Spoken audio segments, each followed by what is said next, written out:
Welcome to the Daily DLP. I'm your host, Ash Thompson, and this is our weekly trip around the division.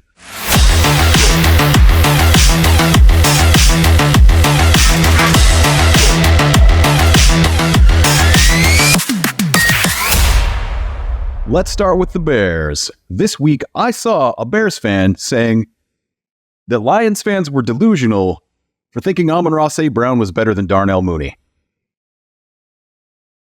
That same Bears fan also had tweets talking about how Tyson Bagent was quickly becoming the next Brock Purdy. That's the current state of Bears fandom. You guys like the copium? Heck of a drug. Because I don't remember when Brock Purdy began his career with a 4-game stretch in which he threw twice as many interceptions as touchdowns. Because that didn't happen. They couldn't really be any more different. Like, the current Chicago QB is getting a lot of hype because he's the quarterback in a big market. And folks are saying the Bears should move on from Fields prior to this week's game. Now, that has flipped, and they're all very happy he's coming back and predicting a 5-touchdown performance next week. Which, in the 2 games before he got hurt, Fields threw 8 touchdown passes and 1 interception. Bears scored 28 and 40 points, which is night and day different from how they've been the last couple weeks. Throwing away the Minnesota game because they both played, and obviously neither of them had a full game. Bagent led the offense to a significantly reduced points per game, let's say.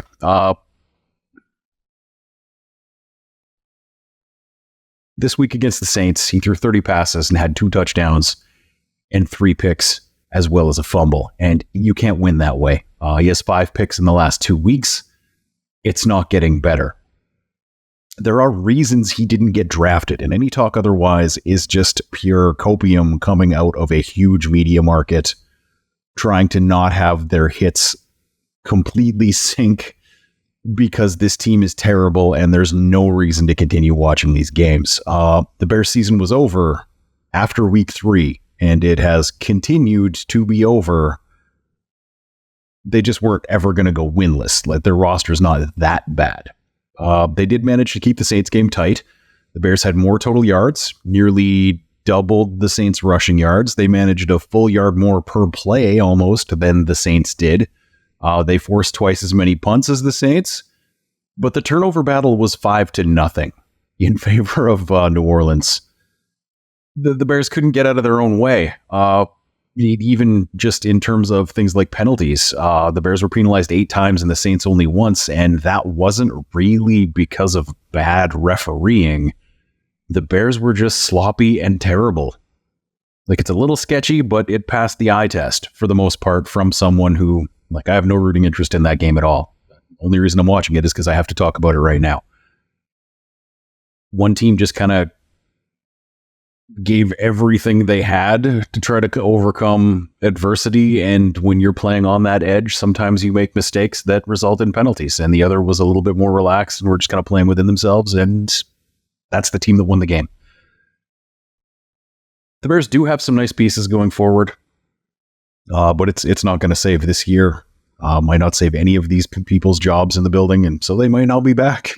You never know, but like Cole Kmet, Darnell Mooney, DJ Moore would be enough for a grown-up offense with a half-decent quarterback to be successful. Whenever the Bears realize that their starting linebackers should be Jack Sanborn and TJ Edwards and find some way to mitigate the Tremaine Edmonds damage to the team, that defense might actually be okay. Like, they do have some decent players. They need to swap a bunch of pieces out. They probably need to be running a different defensive scheme with different people in charge. But they've actually been playing reasonably well, and Josh Sweat didn't do anything this week, really. I think he had 1 tackle. But, like, he joined the team on Wednesday. What do you want?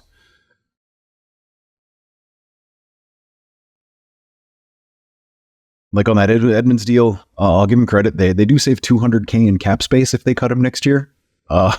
Which is kind of rare on a massive mega deal that year 2 is when you can get out without losing cap space. But they would be eating $15 million or so in guaranteed salary. So they're very likely not going to do that. And on the third day of next year, they are locked in for another $8.5 million guaranteed in 2025. It's a new regime. They might pull the plug on Edmonds, after just one season to avoid that $8.5 million in the second season of their new stuff.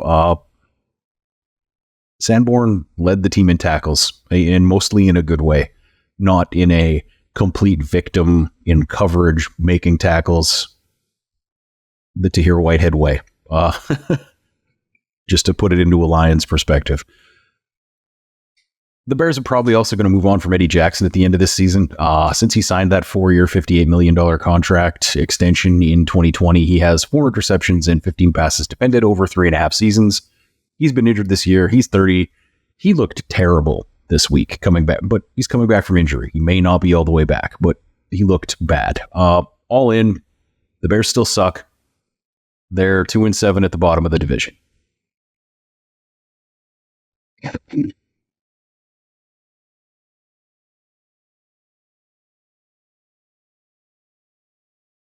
And the Packers beat the Rams. Without Matthew Stafford, the Rams look a lot like all those Lions teams looked without Matthew Stafford. They've got nothing. The Bears climbed to 3-5. The Packers climbed to 3-5.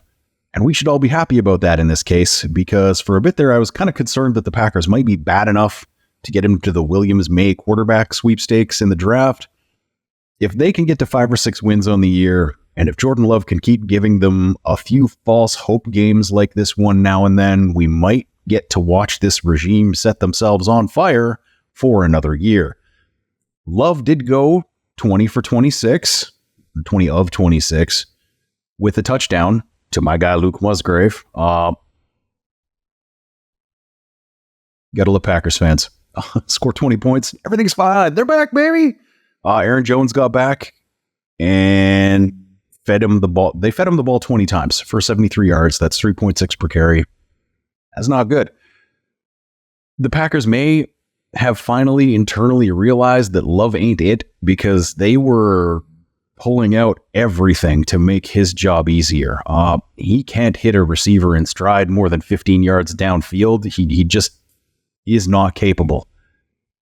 He's basically only avoiding interceptions against teams that don't have their corners turning to play the ball for some reason. Like, he hit a couple corners in the back again in this game, and nobody made the play.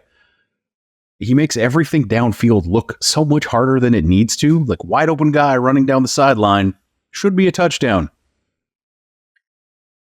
With Love, it's as likely to hit the defensive back in the back of the head as it is to hit his receiver in the hands. Like, even that, you guys have probably seen the highlights if you watch them at all.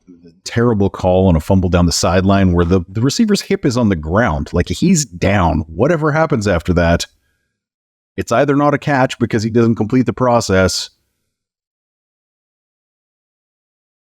or it is a catch and he's down for a first down. But they called it a fumble. But that doesn't happen if Jordan Love just hits the receiver in the hand, so he's not flailing around wildly with the ball in one hand. The Packers' offense was still terrible. They won this game because the Rams' offense was even worse. The issue with Matt Stafford supposedly not liking having a competent backup on the team has apparently carried over to the Rams, because if you'll remember, when Goff was their quarterback, they always had a guy who could do some stuff. Like, not the same stuff and not nearly as well, but he could do some things that Sean McVay wanted to do. Brett Rippon is just terrible. Like, some of the grossest, most ineffective quarterback play I've ever seen is what I would say came from the Rams, and that is why the Packers won this game. I will say, though, that the touchdown to Musgrave was a really cool play design. The Packers motioned Aaron Jones from the right side to the left side behind the quarterback, and at the snap, he got the ball, faked to throw to him. Then they had A.J. Dillon going the other way in a swing pass. Love spun, immediately faked a pass that way. And after all, both of those fakes, the middle linebacker was just, like, paused, basically. He wasn't going anywhere. Musgrave had come out and was acting as though he was just whiffing on a block, like just not blocking well. The guy just kind of ran around him, and Musgrave was wide open down the middle of the field. He just cut the ball straight towards the end zone and scored. I highly recommend checking out the highlights of this just for those two plays that I just described, because like it's just what is happening. But it was a nice job by Matt LaFleur. The Packers are 3-5, third in the division, and hopefully doing just enough to keep this regime in charge for one more year.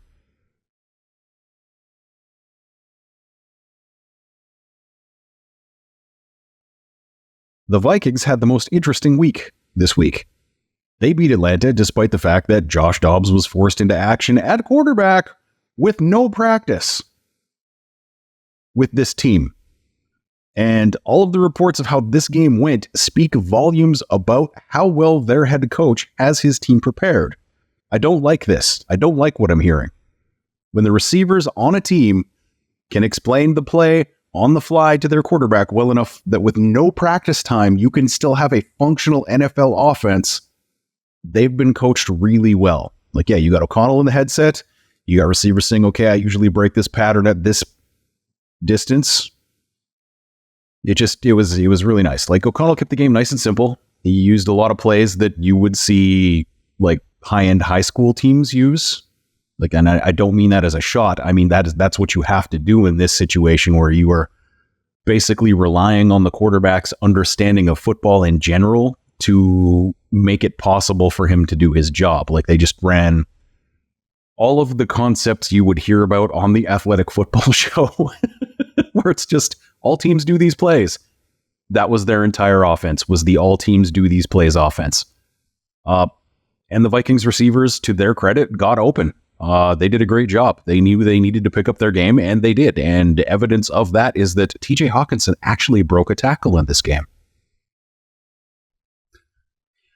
They fumbled snaps, and they were a mess in terms of the organizational aspects of running an offense, but Dobbs showed up and he got the job done. He was making reads. Sometimes he got to his third read on a play because, again, it's just one of those plays that every single team he's ever played for has used.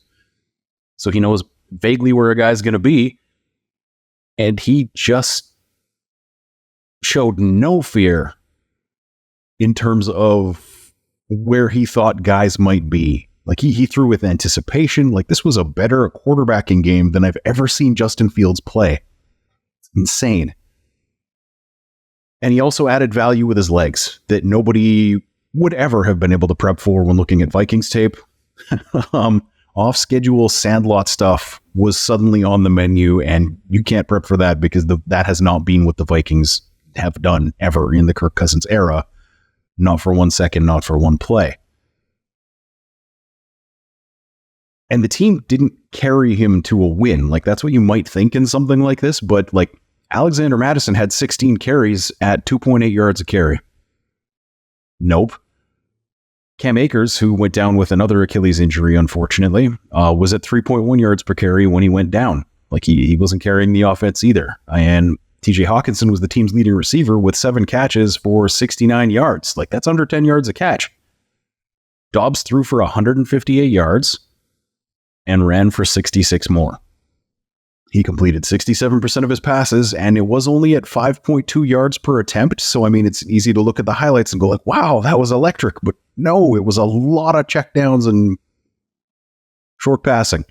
Like, it wasn't a high-end offensive performance out of context, but the immediate chemistry that Dobbs had with the entire set of receivers was incredible. Like, you do not expect to see that in a situation like this. It doesn't make a lot of sense. We'll see what this looks like next week when the coaches have an opportunity to get in the way, complicate things, and make everything harder than it apparently has to be. And their defense did allow 28 points. If this team's going to continue winning, they probably have to stop doing that. The Vikings are second in the division with a 5-4 record after a performance. After a performance, you can't really help but like, I hate the Vikings, but this was awesome to watch. just from a pure football fan perspective, seeing something like this where the guy comes in and there's no way he should do well, and he just absolutely crushes it, particularly a journeyman like Dobbs. You just love to see things like this. So the Lions are atop the division at 6-2. The Vikings are second at 5-4. The Packers climb to 3-5. And the Bears are still at the bottom with a 2-7 record. This has been your trip around the division. Have a great day.